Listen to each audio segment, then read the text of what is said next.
Welcome to A&N In Depth. Today we are continuing the conversation with Kyle Portbury, Director of The Hopeful. Kyle, welcome back to A&N In Depth. Thank you for having me again, Sam. So we talked last time about this golden opportunity Yes. that the Adventist Church has to be featured in hundreds of cinemas in the U.S., almost 1,000 cinemas, Yes. and up to 1 million seats where Yeah. people can sit down and be inspired by the story of the Seventh-day Adventist Church. But not only that, for them to connect it with their own struggles and their own expectations and their own resilience and so on. We talked all about that last time. Today I want to talk about you. Ooh, So, not that it's all about you, I'm but slightly scared about the hard-hitting questions that are about to come. I don't think they'll be hard. If you were to visit Vanderman, one of the pioneers of television, Yeah. let's start before then. Yes. Let's visit HMS Richards, Yeah. right, in the 20s and 30s when he started with radio. Beautiful. Would you be able to find 100 professionals in Adventist churches who knew how to operate and produce radio when he first started? My guess is no. If you came to Vanderman in the 50s and you asked him, hey, you're doing television, can we find 100, just 100 great professionals at television production in all of our Adventist churches in the world? Would you be able to find it in the 50s? Again, my guess is probably no. You see? Yeah. Today, you can find many radio engineers. We teach this in our universities, right? Yeah. Cinema is a relatively new thing for us, right? This is the first, as far as I can tell, the first film that directly addresses Adventism, at least historically. It's a period drama. Yeah, I mean, there are 4 major cinematic titles that have Adventist characters in them. Okay. So one of those being a film called A Cry in the Dark, which was also called Evil Angels in Australia, which is about an Adventist couple and a horrific event that happened to them. Meryl Streep actually played the title role in that film. She played an Adventist woman. Sam Neill, who's in all of the Jurassic Park films, well, not all of them. I think he gets eaten in one of them. He's in as many as he's in until he gets eaten in that franchise. But fabulous actor, and he plays the husband, also Adventist in there. Meryl Streep was nominated for an Oscar playing an Adventist. Did you know that? I did not know that. Isn't that fascinating? Huh. There's also The Road to Wellville, which is more looking at, I guess, a historically fictionized version of the Battle Creek Sanitarium and a couple of the fabulously flamboyant characters like Kellogg in that whole mix. Kellogg was played by Anthony Hopkins, who's now Sir Anthony Hopkins. Anthony Hopkins played Kellogg's. Yep. And Matthew Broderick is in that film. John Cusack, wow. Bridget Fonda is in it. Wow. There's also a film called Nostradamus Kid, which is very little known outside of Australia. And then the only other one is, of course, Hacksaw Ridge from 2016, which features Desmond Doss as an Adventist in there. So, I mean, we definitely have been represented on film. There's a couple of classic, you can look them up on YouTube. Family Guy has a great rip-off about 2 I've guys. watched that one. Yeah, that's fantastic. Yeah. About, we do everything that you do except we worship on the Sabbath, and then you get that lovely Looney Tunes. There's some great stuff about that. There's also a character in Gilmore Girls on the television side who's Adventist. I can only assume that one of the writers on that show was Adventist or parents were Adventist. Who knows? Interested in But someone. so they're out there, but from I remember one in Dr. House. There was an episode that they start with that. Yeah. And it's kind of a mockery at the beginning where they mock, William Miller and believing that the world might end. Yeah. And by the end of the episode, they go back to that subject and remind Dr. House and said, remember them? They have hospitals across the world and they did this and they did that and they did the other. What were we talking about? I didn't realize this. We were talking about this at dinner last night. There are 500 plus hospitals across 65 countries in the Adventist healthcare network globally. 600 and almost 700 if you include the clinics. Yes. Yeah, well, there you go. Which makes it the largest Protestant healthcare network on the planet. Who knew? Yeah. I didn't know that. And not only impressive. the big, massive hospitals in the U.S. that treat I think, up to 15 million patients a year. Yeah. But also, some of our clinics are in areas that you need to get there only by airplane. Yeah. In the remote Yep. parts of the world that otherwise health would not arrive, Yes. any modern Yeah. standards of health. So Yeah. there, it's a, yeah. But going back to the cinema front, you have stumbled upon this, right? If I remember the story correctly, Yeah. you were teaching in London. You're originally from Australia, Yes. but you were teaching in Yeah. London. And then your wife challenged you when you started doing some acting. Yeah. She said, well, we don't know if you're any good. Yep. Which is a fair enough call.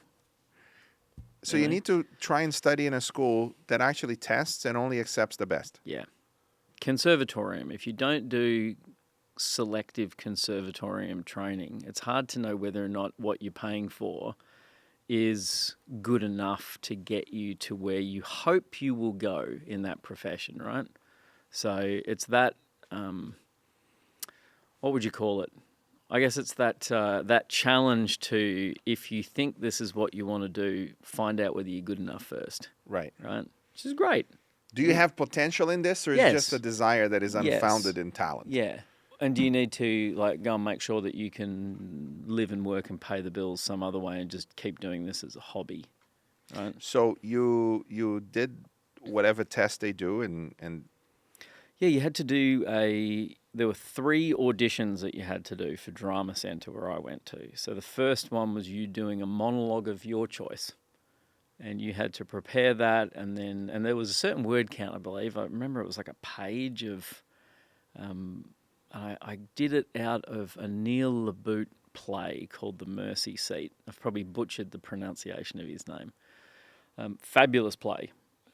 Was on off-Broadway and on Broadway. And so I did that. There was a monologue from there that I did. And that then led to a scene study for the second one that you had to do with another actor. You remember this vividly. Oh, because it was terrifying, Sam. Because part of you is like, what if I'm not good enough? And part of you is like, what if I am good enough and I get in? This is only the kind of the beginning of this road of trials that I'm taking myself on. Mm-hmm. And then the third one was you had to improvise a response to somebody else that you didn't know who they were. You just showed up and it was just, you got presented with blah, just a sentence or, somebody challenging you with something and you had to come up with on the spot a response to that, Wow. and just let it, because they just wanted to see what your natural sense of when you receive information, are you open enough to process that and let us see the process, right? So, one of the things that we love about film and television is that we know what people are thinking before they say it. And so if they say something that doesn't match up with what they're thinking that we can see, that's really interesting, right? Because we're like, well, that's not what I saw. So I'm hearing one thing, but they're telling me something else with their body language or behind the eyes. So they just wanted to see what your baseline was for that, because not that natural talent is the be-all and end-all, but if you've kind of got a baseline for being able to process thought and let it be seen, you might be able to be trained. Excellent. Long story short, you made it. Yeah. Studied it, started acting, but Yep. then what happened? Well, I accidentally went behind camera, and I say accidental because I didn't mean to direct or produce. It wasn't like I'd gone to Drama Centre to be an actor. Mm-hmm. To be in front of the To be camera in and front not of behind camera. it. Yeah, which I clearly don't mind. It's a very comfortable place for me, right? So, but what I discovered through a couple of series of accidental going behind, one of them was, so I worked with a directing mentor that came into Drama Centre, a guy called Bob Blagden, who I still talk to. I'll still ring him for advice or send him an email from time to time. He did things like All Creatures Great and Small, and was one of the original designers back in the graphic design era where it was all manual. So he was one of the Monty Python's Flying Circus graphic designers. So that opening sequence on there where you see the foot come down was his drawings. Clockwork Orange poster, Stanley Kubrick film, was designed by him. So you walked into his house up in North London and there was this beautiful big Clockwork Orange poster with "Dear Bob, thank you for all your talents and efforts, Stanley." You'd walk in and you go, "Wow, that's cinema history in there." So he was trying to get a film about Marvin Gaye off the ground, a documentary. It was like a road movie with Gene and Zeola Gaye, Marvin's older and younger sister, and just going all around all of the places that they were and telling that story of Marvin Gaye through the eyes of his two sisters. And so I had a laptop at that point, and I was quite good on a really cheap program at the time called Pages, which came free. It's still available on your Mac now. Yes. But because he was transitioning in from that older school of graphic design, his computer literacy wasn't very fast on it. So I helped him build that pitch document and then the business plan to go along with it. Okay. And because I intimately knew all about the film at that point, he would take me along to pitch meetings. Oh, that's for priceless. the funding, right? Like, I didn't know this priceless. at the time. I'm just going along to help the guy out because he was giving me valuable insight on acting and performance and stuff. And so we ended up... That must have been really valuable these days, trying to do that now. I ended up in some of the craziest meetings with people, and you would realize after, so the guy that ended up investing in that film was the guy that invented every microprocessor in every mobile device on the planet. It happened to be a neighbor and a friend of a friend. And he was just like, I mean, I really like the idea of this, so here's a check for like a lot of money. And when we walked out, Bob kind of turned to me and he goes, "Are you ready for this?" I mean, "What do you mean am I ready for this?" And he goes, "Well, Robin thinks that you're producing, and I don't want to tell him any differently because I don't want to freak him out that the two people that he's got used to and he's actually bought the idea from." And I'm like, "I am not a producer, Bob." And he said, "Don't worry. We'll get somebody and we'll work it out and we'll help out with you." So we had a producing team. So you stumbled upon... Literally, I didn't know what it was. there. I had no idea what it was. I was the on-road producer for that documentary. So the cinematographer was a guy called Chris Seeger. If you've watched, he did 4 episodes of the Apple TV show Monarch: Rise of Monsters. That's just come out, which is all about, it's like the back origin story to Godzilla and King Kong movies that have been beautiful. And he did a whole bunch of... in those years where Michael Keaton was doing his own movies, like The Merry Gentleman and Penthouse North. A lot of these were shot in Canada. So he worked heavily with Michael Keaton and was working with him at the time. Like, Michael Keaton came and had dinner with Chris one evening when we were in LA shooting and, said hello to Bob and I, and Chris and he went off. I remember looking at Bob and going, "Was that Michael Keaton?" Was that? Literally, was that like because at that era, that's Batman, right? Did Batman just come and say hello to us and then wander off with Chris? So it was a fabulous baptism of fire because I'm the on-the-road producer. So I'm the guy that's liaising with all of the interviews that we're doing, all their agents. That must have given you a profound understanding of the filmmaking process. It gave me a profound understanding of how little you need to know to actually do things. It seems to me that the connections you build and the relationships you build are the most valuable thing you've got as a filmmaker. Correct. Yeah. And also knowing your limitations and how to plug those gaps with people that don't have that limitation. Like, they'll have another limitation, but that's all right because either you've got that covered or somebody else on the team does. When you are working in a high-performance industry or in an industry at a high-performance level, faking knowledge is the most dangerous thing you can do because it will destroy your relationships. And you should never fake knowledge. No. You should always be confident to articulate that you don't know everything. Yes. Right? Because that's when all the magic happens. Somebody else, like if you allow the people you're collaborating with to actually be great and you don't feel threatened by that, it's the most freeing thing that you'll ever experience. Yeah.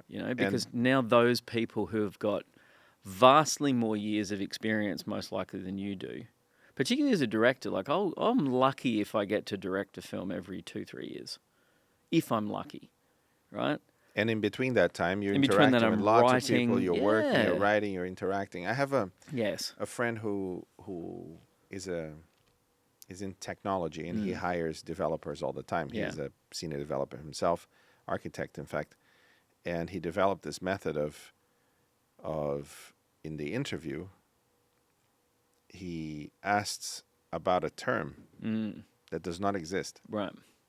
to the potential developer. Yes. So he creates it and goes, "Are you familiar with?" And then he Yeah. will make something up Oh, on the yeah, I know spot. exactly what you're talking about, right? You're done. You're done. As soon as Yeah. you pretend to know something, because people that pretend, it comes from an insecurity. That's the sad part. Yes.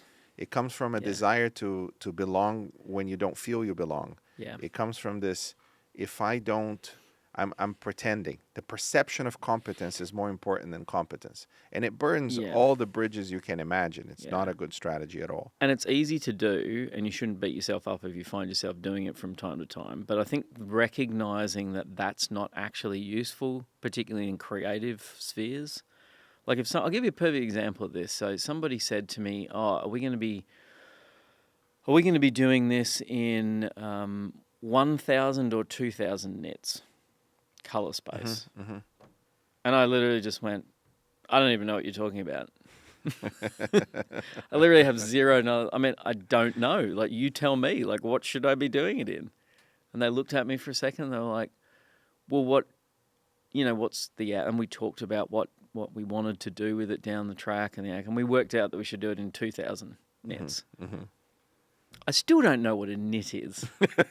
Like I mean, I remember going and laughing about it with somebody else. I'm like, I'm fairly sure that I'm going to have to put kerosene in my hair at some point so that they don't end up infesting my hair. But that's a classic example, right? Is you could fudge that, and then you would end up having the wrong outcome because you pretended that you knew what you were talking about. And you'll break the relationship. Right, So because they're just they'll walk away from that and go, "That guy had zero idea of what he was talking about." So they still find out that you had Yes. zero idea, except Yeah. that now you lose their respect and Correct. everything else. Yeah. So be upfront about it. Yeah. All right, let's fast forward this. I've never minded being looking like I don't know what I'm doing, Sam. That is a. I'm quite comfortable with it. That is a gift. Well, it's also an earned gift, right? Like you have to, you go through enough years of looking at the outcome of not doing that. It's a reflection of your lack of sensitivity to negative emotion. Yeah. If you are highly sensitive to negative emotion, it's very difficult for you to feel comfortable with people believing that you should know something, but you don't. Yeah. So the lower sensitivity you have to negative emotion, the less threatened you'll be, the more secure you will be. Yeah. So that's part of it. Your extroversion is the other part of it. I also got to understand that failing is a really useful tool for you. If you keep iterating, yes. If you keep iterating. If you fail and you stop, it's all over. But It's all if over. you keep iterating it, you keep learning, and then you're unstoppable. Exactly. You're back in Australia afterwards. You work on various projects there. Yep. Then you come back to America. Yes. And you teach filmmaking. At Southwestern. Tell me more about that. Yeah, it was a fabulous experience. I mean, where is Southwestern University? It is just south of Fort Worth in Texas. And that's an Adventist university in Texas, and they teach film. Yeah, so they have a communication program. Within that, there's a film track, there's a radio track, there's a writing track. Okay. And then there's a marketing track as well. And so I was teaching on the film track, but you're also teaching, here's a great example of that, right? So part of the classes that I had to teach when I first came there, one of them was audio production. So I know what audio production is. I know how to do it, but do I know how to teach it to somebody else? Because now I've got to learn the program. So I was having to learn that program in depth before I was going in to teach it. And some days you're only 2 or 3 modules ahead of where the students are. And if you're not willing to say to them, look, this is not my core knowledge base, right? But this is actually really useful, valuable for you as well.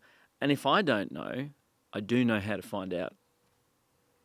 So if there's a point where we hit and you've got a question, don't be afraid to ask me, because I know all of the top guys in this field globally. So we can literally just ring up a guy in one of the best post-audio facilities on the planet. And we will find out together. And we'll find out together. And we would do this regularly. We would get on Zoom with one of my mates in either London or Sydney or LA, and we would go, hey, Matt, so we're trying to do this. How would we do that on the program that we're on? And they're happy to do it. They just show you what the... Again, relationships. Right. That's actually more valuable than trying to pretend that as the professor you've got the knowledge on everything. And so you ended up getting really great engagement with students. I mean, they re-inspired me to want to tell stories. Mm-hmm. You know, like it was this weird thing where you're sitting there and you're trying to impart knowledge to them, or at least the idea that the gaining of it's a useful exercise, right? Yeah. And then How they're many doing years, the same thing. How many years did you study? 4 in total. Well, teach. Teach 4. So 4 Yeah. years teaching, that gives you a full class. Yeah, I took one class from freshman to Yes. graduation all the way through. And Yeah. you know, there in between. How Yes. do you think the future of Adventist filmmaking, based on your experience in Southwestern? We have multiple schools that teach filmmaking. Yes.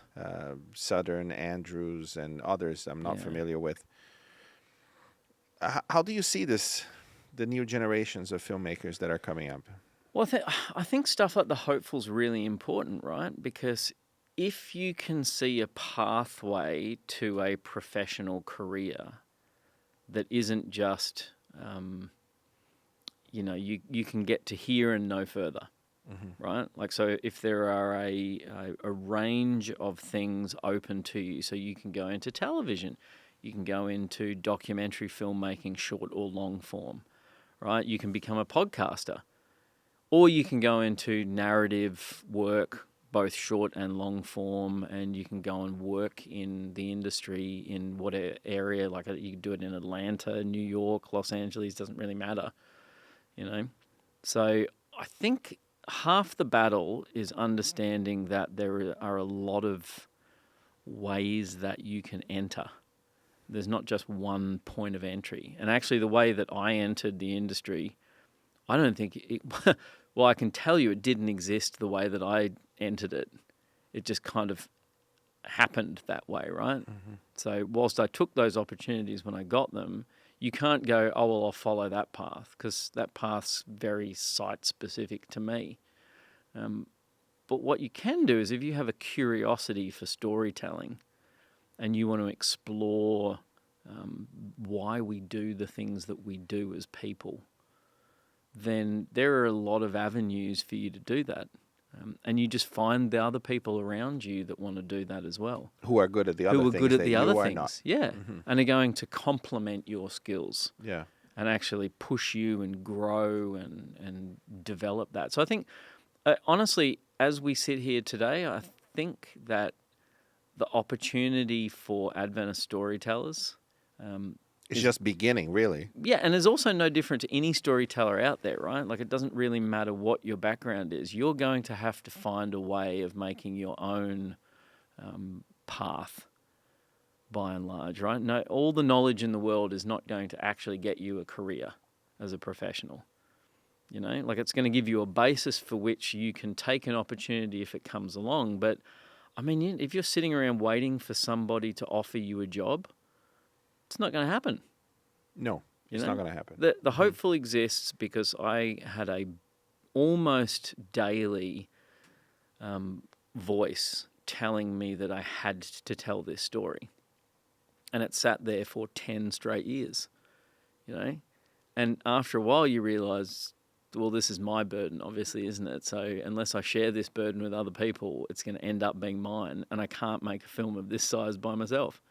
So it has to become something that you infect other people with the energy of. Because if you can't rally that collective group for it becoming, you know, that group, it becomes their story. So it's now no longer Kyle's burden to tell it, right? It's all of our story to tell. And that's so much more fun. I love the way you're putting that, Right. because it's not my thing that I don't want to share. It's the opposite. No, you have to. And if you've Yeah. if you've been creative for more than 5 years, Yes. you would understand what a Yeah. burden looks like. You often feel like there's a cloud on top of you that you Yeah. need to birth this idea, Yeah. or you will never see the sun again. Again. And Yeah. praise God that you went through that process, and now we have the opportunity Yeah. to tell the story to. It's like life imitating art in a certain way. I did the pattern that the film actually follows, right? So I anticipated something. I got greatly disappointed by it. And then I persevered. Jesus is coming. Right? Jesus did not come. Do we persevere? What do we do now? What do we do now? That's been your journey to Yes. tell that same story. But and that's the hero's narrative. So, Right. any good story would have a moment of tension where everything seems to have gone away and be done with. Otherwise, the hero wanted this, they went and got it. I mean, that's not a story. That isn't a story. Let's not film that. No. We talked about the opportunity we have to buy tickets in groups, buy entire cinemas and so on. How much is an entire cinema? If there's somebody here who is considering, my church should do this. How much is a cinema? It's like $1,200. Is that it? Yeah. So with $1,200, the average ticket price at the moment in the US is about $12.50 for a ticket. It fluctuates between there and $16 depending on where you are, but the average ticket price is $12.50. and there are about 100 seats. And there's about 100 seats in a cinema, so just times it by however many seats are in that cinema. And I guess if you're thinking of what your local church spends on community-facing contact evangelism every year, well, this is just one of those things. And it's perhaps the most powerful thing you can take somebody to. 90 minutes focused on the same thing. Yeah. It's a golden opportunity. People cannot miss evangelism. this. Most pastors don't know about this. Yeah. How do we tell them? I think if you're watching this for a start, the onus is on you. If you're listening to it and going, man, I'm excited about this. How do we get involved in it? You need to go and talk to them. This needs to be a burden that passes from me to you, right? Like I can't be at every church in North America over the next 4 weeks. It's physically impossible to do that. Sure. And some people can sponsor it themselves. They don't even need the church. There are some people that have access to $1,200 and say, tell you what, I'm going to give this to people in the church who are maybe visiting, maybe family members, and make it available. They can do that too. Now, what will be the impact? There's actually 50 people, as we currently said, who have already done that off their own bat. Like just individuals out there that have just gone, I'm going to buy out this screen and I'm going to gift that and invite. 50 people have already done that. So this could easily be 500 people. I'm sure. Okay, the other thing that you were mentioning is that there is a sponsor that said we will pay toward churches who are buying buying out theaters, So they will help sponsor that. What do people need to do to request that? So obviously that's limited, so there's only so much of that available. But if you want to request it, simply just go to thehopefulmovie.com and send us an email and say, hey, my church is interested in this opportunity, If you put some in, we'll put some in. Okay, so you've got a sponsor that will help with that. Thehopefulmovie.com, just ask for it. Just ask for it. The other thing you mentioned is if there is a region, a union or a conference, a union especially, which is an administrative unit of the Adventist Church around the world, but in North America we have 9. Yeah. And if a union is interested or a conference is interested in helping their churches to sponsor those, those buyouts of screens, we've got a match fund. You've got a match fund, yes, right? Up to $25,000 per union. Yeah, that is incredible because that's only a couple of $100 dollars per church, right? That they will need to invest in order for this to be, and they don't need to buy the whole 1,200. They could buy just a group of 25 tickets or what have you. Yes. So that's exciting. I mean, that's exciting. Somebody that's put their hand in their own pocket and said, we will partner with a union as long as the union's willing to invest as well. Yeah. So, I mean, that's pretty exciting. How do we tell the unions? Well, a couple of them have already reached out and we've talked to them. But if you know someone at the union, suggest that to them. Be like, hey, my church is interested in this and we understand that there's some match funds available. Like, what can we do? Thehopefulmovie.com, send the email. Send the email. Okay. The NAD has been focused on filmmaking for a while. They have Sunscreen, which I've been to. Yep. What is Sunscreen? Yeah, so Sunscreen's a film festival, essentially. All of the universities, I think there's 13 of them in the division. And they all send teams of students who have made movies as part of their course for the year. There's also professional screenings that they have there for Adventist professionals that just work in the industry and they've created something. I mean, I've screened films there before, so it's a great way to come together as Adventist storytellers in that particular vein, in the art of cinema, and show each other what we're up to, right? And you can sit in there and be like, oh, wow, I really got inspired. Like, I had not looked at that particular thing from that angle before, And particularly with students, I mean, they look at the world very differently to what I do as a mid-40s guy. Yeah. So a lot of times when you're seeing the way that somebody in their 20s looks at the world today, it's going to be totally different. Yeah. And you can sit there and be like, oh, wow, that's a really great angle that I'd never That was appreciated. the impact Sunscreen had on me. And it still does when I see the movies that they create. It's a fabulous thing, and I think it inspires every year, particularly the students that are graduating and going out.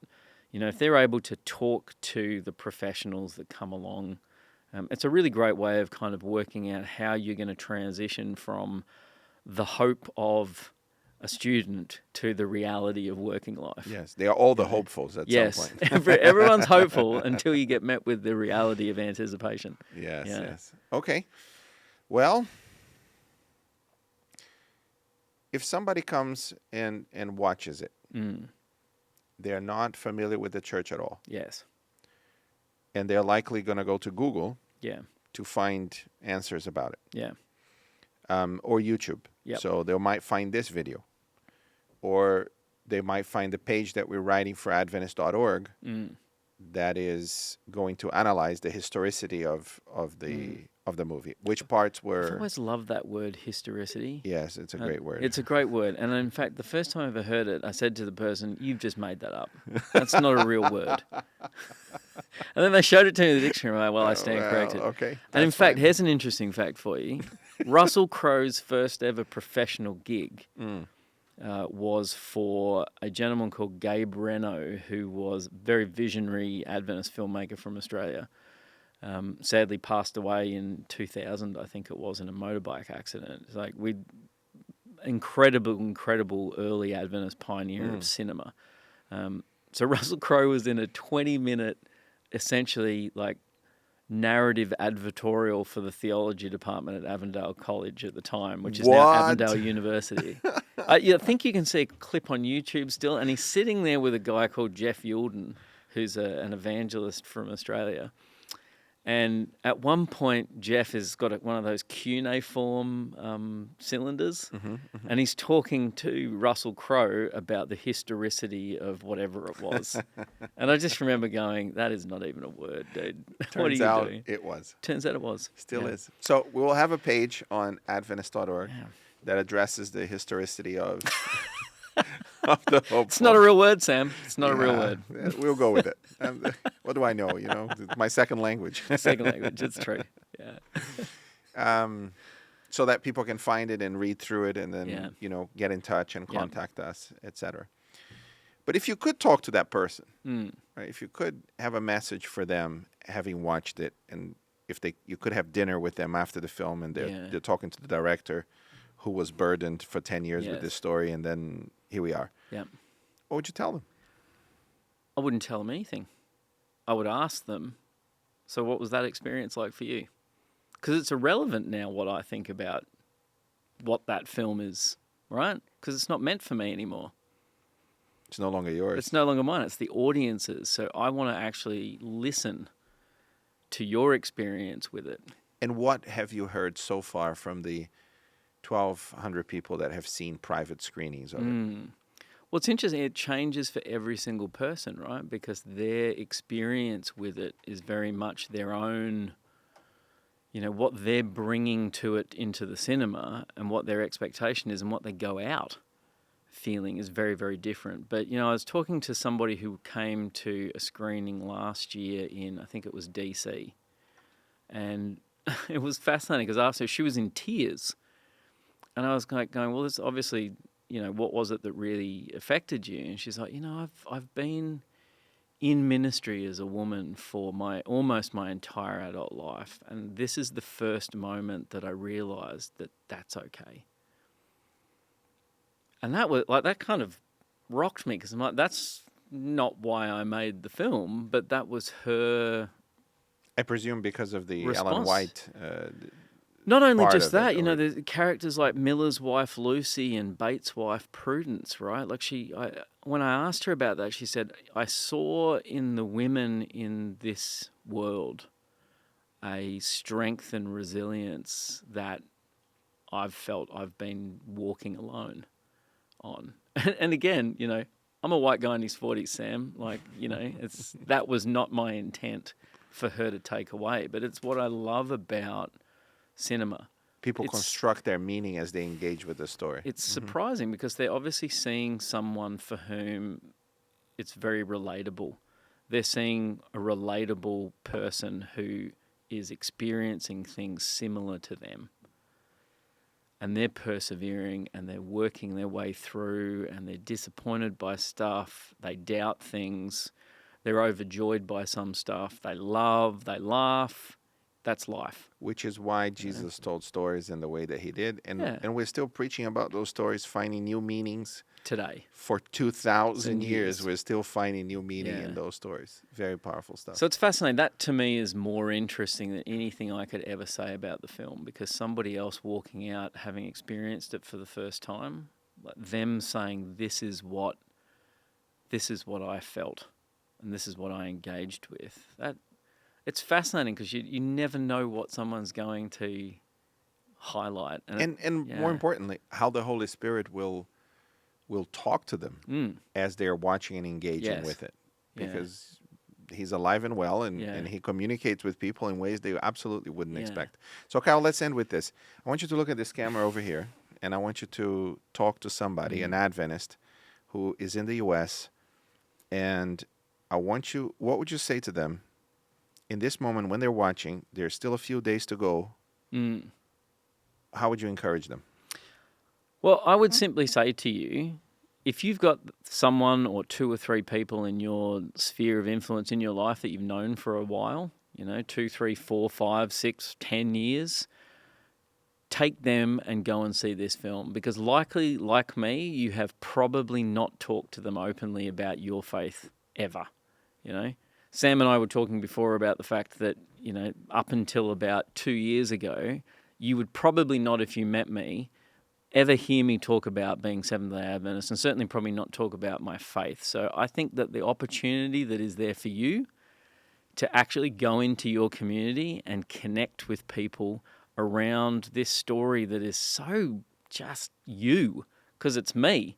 And when you realize that and you're able to actually sit in the cinema and experience our story in such a beautiful, credible way at a world-class level, told in an amazing vision and sound, I think you're going to walk out of there feeling like it's okay to be Adventist. And if that's all we walk away with, right, that it's actually okay to be openly Adventist, we will have made a huge leap in our own identity, let alone collectively. So that's what I would challenge you with. Go and get tickets. Go and talk to your pastor in your church about how your church can get behind this and get involved, and really think about how you can add value to your community with a story of hope and healing.